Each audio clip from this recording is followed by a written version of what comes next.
জনাই মোৰ ৰাশিফলৰ অনুষ্ঠানটিত স্বাগতম জনালোঁ। আজি 1946 শকাব্দৰ শাওণ মাহৰ 29 তাৰিখ, ইংৰাজী 14 আগষ্ট, বুধবাৰ। আজিৰ দিনটোত সূৰ্য উদয় 5:14:53, সূৰ্য অস্ত 6:07:35। আজি যিসকল জাতক জাতিকাই জন্মগ্ৰহণ কৰিব তেওঁলোকৰ বৃশ্চিক ৰাশি বিপ্ৰবণ দেৱগণ অষ্টোত্তৰী ও বিংশোত্তৰী শনিৰ দশা থাকিব। এইবাৰ ৰাশিফললৈ আহিছোঁ। ৰাশিফল আৰম্ভ কৰিছোঁ মেঘ ৰাশিৰে। মেঘ ৰাশিৰ লোকসকলে আজি পাৰিবাৰিক সৰু সুৰা অসুবিধা পাব, কিন্তু যদিও আজি ব্যৱসায়ীসকলৰ দিনটোত বাধা বিপত্তি থাকিব, কিন্তু কৰ্মৰ সফলতা প্ৰাপ্তি হ'ব আৰু ধন উন্নতিৰ বাট মুকলি হ'ব। অধিক লাভৰো সম্ভাৱনা আজি আছে ব্যৱসায়ী লোকসকলৰ। যিকোনো ধাতু সম্পৰ্কীয় ব্যৱসায়ীসকলৰ ভাল ফল লাভ হ'ব। বিদ্যাৰ্থীসকলৰ পঢ়া শুনাত অনুৰাগ বাঢ়িব। ভ্ৰমণত আজি সুখবৰ প্ৰাপ্তি হ'ব। ভ্ৰমণ যাত্ৰীসকলৰ দিনটো ভালেৰে পাৰ হ'ব। আজিৰ বাবে শুভ ৰং বেঙুনীয়া আৰু শুভ সংখ্যা 3 হ'ব। এইবাৰ বৃষ ৰাশি। আকাংক্ষিত কৰ্মব্যস্ততা বাঢ়িব যদিও অৰ্থ ব্যয় হোৱাৰ সম্ভাৱনা প্ৰবল। দিনটোৰ শেষৰ ভাগত কোনোবা প্ৰতাৰকৰ বা প্ৰবঞ্চকৰ হাতত গৈ পেলাই অকণমান লছ বা আৰ্থিকভাৱে ক্ষতিগ্ৰস্ত হ'ব পাৰে। সতৰ্কতা অৱলম্বন কৰিব। বিৰোধী পক্ষ প্ৰবল হ'ব পাৰে, কিন্তু নতুন বন্ধুৰ সান্নিধ্যই লাভৱান হ'ব। বিৰোধী পক্ষৰ যি অসুবিধা বাধা বিপত্তি কৰিব সেয়া নাইকিয়া হ'ব। দাম্পত্য সুখত সৰু সুৰা আমনি থাকিব। দিনটোত আপুনি সন্তানৰ ওপৰত সুনজৰ দিব। আজি বিদ্যাৰ্থীসকলৰ পঢ়াৰ অনুৰাগ বৃদ্ধি হ'ব। আজিৰ বাবে শুভ ৰং গেৰুৱা আৰু শুভ সংখ্যা 6 হ'ব। এইবাৰ মিথুন ৰাশি। নতুন কৰ্ম আঁচনি হাতত ল'লে উপকৃত হ'ব। আজি ৰাজনীতিবিদসকলৰ কৰ্মৰ তৎপৰতা বাঢ়িব আৰু বিদেশ ভ্ৰমণ আদিৰ সুযোগ পাব। উচ্চ বিদ্যাৰ বিদ্যাৰ্থীসকলৰ বাবে ভ্ৰমণ যুগৰ সূচনা কৰিছে আৰু বিদ্যা লাভৰ ক্ষেত্ৰতো কিছু প্ৰতিকূলতাই দেখা দিব পাৰে। সেয়েহে বিদ্যাৰ্থীসকলে, বিশেষকৈ উচ্চ বিদ্যাৰ বিদ্যাৰ্থীসকলে এইকেইটা দিনত অকণমান সচেতন থাকিব। আজি দাম্পত্য আৰু প্ৰেমতো শুভ লাভ হ'ব। আজিৰ বাবে শুভ ৰং নীলা আৰু শুভ সংখ্যা 8 প্ৰয়োগ কৰিব। এইবাৰ কৰ্কট ৰাশি। কৰ্কট ৰাশিৰ লোকসকলৰ আজি বন্ধু বান্ধৱ তথা আত্মীয় পৰিজনৰ সহযোগিতা বৃদ্ধি হ'ব, কিন্তু আৰ্থিক আয়ৰ উন্নতিৰ পথত বাধা দেখা যায়। সেয়েহে দিনকেইটা আপুনি আগন্তুক কিছুদিন আপুনি অকণমান সচেতন থাকিব।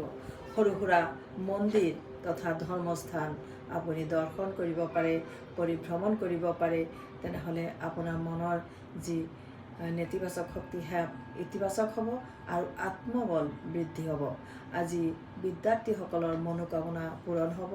বিদ্যাৰ্থীসকলে নিজৰ পঢ়া শুনাৰ প্ৰতি মনোযোগ বৃদ্ধি পাব। আজিৰ বাবে শুভ ৰং গুলপীয়া আৰু শুভ সংখ্যা 9 হ'ব। এইবাৰ সিংহ ৰাশি। এই ৰাশিৰ লোকসকলে আজি পৰোপকাৰৰ কামত অৰ্থ ব্যয় আৰু মানহানি তথা কোনো আপোনজনৰ দ্বাৰা আৰ্থিক ক্ষতিৰ মুখামুখি হ'ব।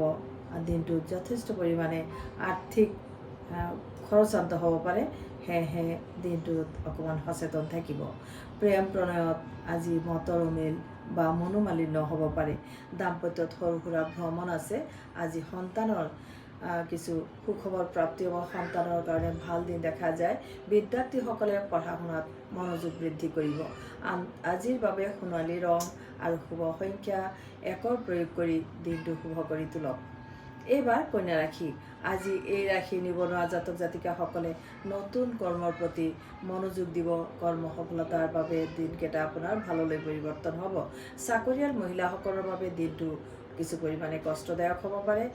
যিসকল মাতৃসম্ভৱা নাৰী বা কন্যা সন্তান তেওঁলোকৰ আজিৰ দিনটো অকণমান শাৰীৰিকভাৱে অকণমান বাধাগ্ৰস্ত হ'ব পাৰে।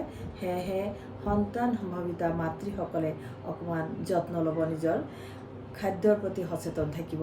মাতৃৰ শ্ৰদ্ধা ভক্তি বৃদ্ধি কৰিব আজিৰ দিনটোত। আজি শুভ ৰং হিচাপে হালধীয়া আৰু শুভ সংখ্যা হিচাপে 5 সংখ্যাৰ ব্যৱহাৰ কৰিব। এইবাৰ তুলা ৰাশি। এই ৰাশিৰ জাতক জাতিকাসকলে আজি কৰ্ম বাধা, অৰ্থ হানি তথা জীৱন সংগীৰ আমনি পাব পাৰে। মানসিক অশান্তিৰ লগতে সন্তানৰ বাবেও চিন্তিত হ'ব পাৰে। চৰকাৰী চাকৰিয়াল অথবা উচ্চ বিষয়াসকলেও আজি কৰ্মত অসন্তুষ্টি লাভ কৰিব। আজি ভ্ৰমণত কিছু বাধাৰ সৃষ্টি হ'ব।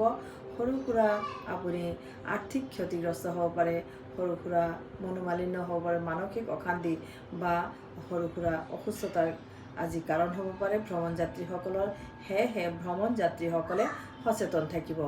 আজি প্ৰেমতো নিৰানন্দ লাভ হ'ব। আজিৰ বাবে শুভ ৰং সেউজীয়া আৰু শুভ সংখ্যা 5 প্ৰয়োগ কৰিব। এইবাৰ বৃশ্চিক ৰাশি, এই ৰাশিৰ লোকসকলৰ সমাজৰ প্ৰতিষ্ঠা, ব্যৱসায় বাণিজ্যত সুযোগ তথা নিজৰ কৰ্মৰ বাট মুকলি হ'ব। কৰ্মৰ প্ৰতি অনুৰাগ বাঢ়িব। শৰীৰৰ প্ৰতি যত্ন ল'ব। শাৰীৰিক আপুনি অকণমান অসুস্থতাৰ সৃষ্টি হ'ব পাৰে। সেয়েহে শাৰীৰিক অসুস্থতা বা সৰু সুৰা দেখা যায় এইকেইদিন আপোনাৰ অকণমান বাধাগ্ৰস্ত। সেয়েহে আপুনি অকণমান সতৰ্কতা অৱলম্বন কৰিব। সৰু সুৰা আঘাত প্ৰাপ্তিৰো যোগ দেখা যায়। সেয়েহে আপুনি প্ৰতিদিন আপুনি সূৰ্য প্ৰণাম কৰিব পুৱাতে উঠি আৰু শিৱনাম জপ কৰিব। শিৱনাম জপ কৰিলে সকলো বাধা বিপত্তি নাইকিয়া হ'ব। আজি শুভ ৰং হিচাপে ৰঙচুৱা ৰং আৰু শুভ সংখ্যা হিচাপে 3 সংখ্যা ব্যৱহাৰ কৰিব। এইবাৰ ধনুৰাশি, ধৰ্মীয় তথা আধ্যাত্মিক চিন্তাধাৰাই শাৰীৰিক আৰু মানসিক বল বৃদ্ধি কৰি তুলিব। আজি এই ৰাশিৰ জাতক জাতিকাসকলৰ ঘৰুৱা পৰিৱেশত আপোনাৰ সহযোগ তথা আন্তৰিকতাৰ প্ৰয়োজন হ'ব। আজি ঘৰুৱা পৰিস্থিতি আপুনি নিজেই মনোযোগ দিব আৰু আন্তৰিকতা বৃদ্ধি কৰিবলৈ চেষ্টা কৰিব। প্ৰতিজন সদস্যৰ প্ৰতি আপুনি আজি অন্তৰ খুলি আপুনি কথা পাতিব। আন্তৰিকভাৱে সকলোকে মৰম চেনেহ বা যিকোনো খোৱা বস্তু ঘৰত আজি বিলাব। আপোনাৰ কৰ্ম প্ৰসাৰতা বৃদ্ধি হ'ব। আজি সন্তানৰ প্ৰতি সুনজৰ দিব। আজিৰ বাবে শুভ ৰং সোণালী, শুভ সংখ্যা 3 ব্যৱহাৰ কৰিব। এইবাৰ মকৰ ৰাশি, আজি গুৰুজন তথা জ্ঞানী ব্যক্তিৰ পৰামৰ্শই শুভ ফল কঢ়িয়াব। গুৰুত্বপূৰ্ণ কাম আৰু ভ্ৰমণত সতৰ্কতা অৱলম্বন কৰিব। বিদ্যাৰ্থীসকলে পঢ়া শুনাত মনোযোগ দিব। আজি প্ৰেম প্ৰীতিত শুভ ফল প্ৰাপ্তি হ'ব। প্ৰেমিক প্ৰেমিকাসকলে সৰু সুৰা ভ্ৰমণৰ আনন্দ লাভ কৰিব। আজি হয়তো মনোমালিন্য দাম্পত্য জীৱনত থাকিব পাৰে, কিন্তু সেই দিনটোৰ শেষৰ ভাৱত ঘৰুৱা পৰিৱেশ ভাল হ'ব আৰু দাম্পত্য জীৱনত সুখ বৃদ্ধি হ'ব। আজিৰ বাবে শুভ ৰং বেঙুনীয়া, শুভ সংখ্যা 1 প্ৰয়োগ কৰিব। এইবাৰ কুম্ভ ৰাশি, এই ৰাশিৰ ব্যৱসায়ী লোকসকলে আজি বিদেশ সম্পৰ্কীয় কাম বা বিদেশৰ লগত জড়িত আমদানি ৰপ্তানি কামত লাভৱান হ'ব পাৰিব। আজি শাৰীৰিক কষ্টৰ লগতে শত্ৰুৰ পৰাও সতৰ্কতা অৱলম্বন কৰা উচিত হ'ব। আজি খোৱা বোৱাৰ ওপৰত অকণমান সচেতন বা আপুনি নিজৰ সংযম অৱলম্বন কৰিব। যিকোনো উত্তেজক বস্তু আজি বৰ্জন কৰিব। উত্তেজক পানীয় বা যিকোনো উত্তেজক বস্তু আজি আঁতৰত থাকিব। আজিৰ দিনটোত আপুনি মুগা ৰং আৰু শুভ সংখ্যা 3 সংখ্যাৰ ব্যৱহাৰ কৰি দিনটো আৰু শুভ কৰি তোলক। এইবাৰ ৰাশিচক্ৰৰ শেষৰ ৰাশি মীন ৰাশিৰ কথা কওঁ। সকলোবোৰ সমস্যা সমাধানৰ বাবে নিজৰ আত্মনিয়ন্ত্ৰণ কৰক, নিজে ধৈৰ্য বৃদ্ধি কৰক, মৌনতা অৱলম্বন কৰক। ঘৰুৱাত আপুনি হয়তো কিছু অশান্তি বা আপোনাৰ অধস্তন কৰ্মচাৰী, যিসকল আপোনাৰ ঘৰুৱা কৰ্মচাৰী, তেওঁলোকৰ ওপৰত নিয়ন্ত্ৰণ হেৰাব পাৰে। তথাপিও নিজৰ মনৰ সন্তুষ্টি বা নিজৰ মনৰ যি অস্থিৰতা সেয়া আপুনি ত্যাগ কৰিব। নিজৰ মনক দমন কৰিব, নিজৰ আৱেগ দমন কৰি দিনটো আজি পাৰ কৰিব। আজি এই ৰাশিৰ লোকসকলে দিনটোৰ শেষৰ ভাগত কোনোবা বিশেষ ব্যক্তি বা প্ৰভাৱশালী সামাজিক তেওঁৰ প্ৰভাৱশালী যিজন ব্যক্তিৰ সমাজত যথেষ্ট প্ৰভাৱ আছে, তেওঁলোকৰ দ্বাৰা দিনটোত উপকৃত হ'ব। ছাত্ৰ ছাত্ৰীসকলেও মনৰ স্থিৰতা বৃদ্ধি কৰিবলৈ চেষ্টা কৰিব, কিয়নো এই অহা কেইটামান দিন আপোনাৰ বাবে অস্থিৰতা সৃষ্টি কৰিব আৰু সৰু সুৰা ভ্ৰমণ যুগৰ সৃষ্টি আছে। যদি আপুনি ভ্ৰমণলৈ ওলায়, সকলো আপুনি অশান্তি নাইকিয়া হৈ শান্তি আপুনি স্থাপন কৰিব পাৰিব। আজিৰ বাবে শুভ ৰং হালধীয়া আৰু শুভ সংখ্যা 3 প্ৰয়োগ কৰিব। প্ৰিয় দৰ্শক, আপোনালোকৰ বাবে প্ৰস্তুত কৰা ৰাশিফল ইমানতে শেষ হ'ল। শেষত সকলোৰে কুশল মংগল কামনা কৰি বিদায় ল'লোঁ। ধন্যবাদ।